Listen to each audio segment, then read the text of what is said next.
G'day, Dave here, and the 3rd of December is a very special day for me and for my wife, Fiona. On this day, back in 1983, we were married.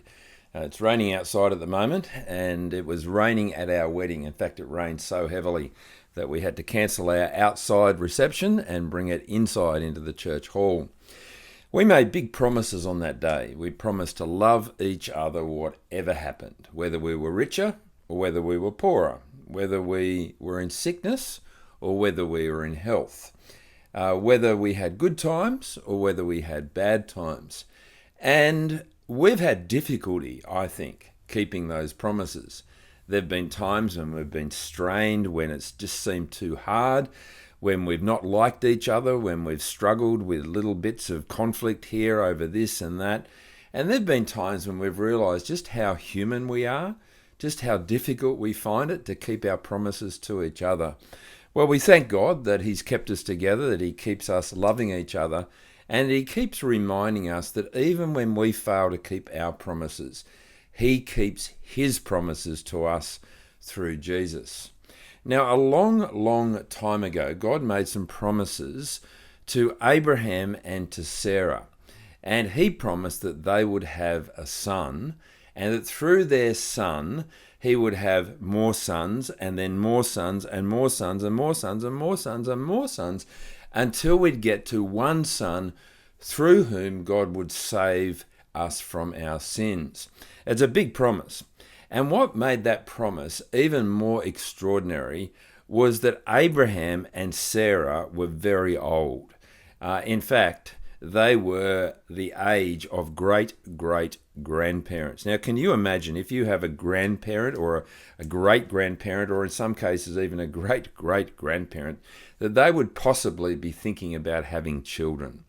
Well, Abram and Sarah had no children, and yet God made a promise that they would have a son, and God kept His promise. Now, I want to read to you from Genesis chapter 21, verse 1. Now the Lord was gracious to Sarah, and He had said that He would keep His promise, and He did. Sarah became pregnant and bore a son to Abraham in his old age, at the very time that God had promised him. Abraham gave the name Isaac to the son that Sarah bore him. When his son Isaac was 8 days old, Abraham circumcised him, as God commanded.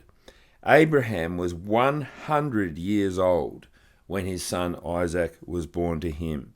Sarah said, God has brought me laughter, and everyone who hears about this will laugh with me. And she said, who would have said to Abraham that Sarah would nurse children?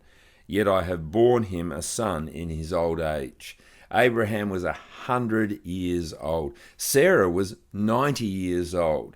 And yet God kept His promise to give them a son, and they laugh. I wonder whether at first they laughed because the idea seemed so silly that old people would have a little baby. And now perhaps they laugh out of sheer joy that God has kept His promise.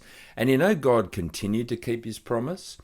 As you follow on through all of the line after Abraham and Sarah, their children, and then their children, and then their children. There are all kinds of problems that some of them have having children. Some of them just can't seem to have children. And you wonder whether God is really going to keep His promise. But He does. He gives them children. And eventually, when we get to the New Testament, and when we discover that God's plan actually from Abraham was continuing to be worked out through all the generations that came after him, we have good things to celebrate. Let me read to you from Matthew chapter 1.